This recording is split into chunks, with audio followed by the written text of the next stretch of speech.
بسم اللہ الرحمن الرحیم۔ انسان کو چاہیے کہ وہ فتنوں سے پناہ مانگے، اور فتنوں سے ہی نہیں بلکہ گمراہ کرنے والے فتنوں سے پناہ مانگے۔ اس کے بارے میں حضرت عمر رضی اللہ تعالیٰ عنہ نے ایک آدمی کو سنا کہ فتنے سے پناہ مانگ رہا تھا۔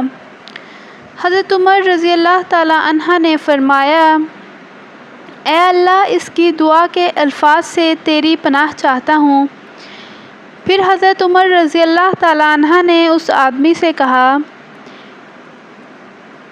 کیا تم اللہ سے یہ مانگ رہے ہو کہ وہ تمہیں بیوی، بچے اور مال نہ دے؟ کیونکہ قرآن مجید میں مال و اولاد کو فتنہ کہا گیا ہے۔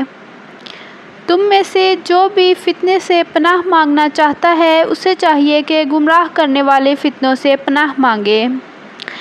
یہ حیات الصحابہ سے لیا گیا ہے واقعہ، اور اس میں بیان کرنے کا مقصد یہ ہے کہ اللہ تعالیٰ سے جب بھی دعا مانگیں تو اللہ تعالیٰ سے یہ دعا کرنی چاہیے کہ اللہ تعالیٰ، گمراہ کرنے والے فتنوں سے ہم تیری پناہ چاہتے ہیں۔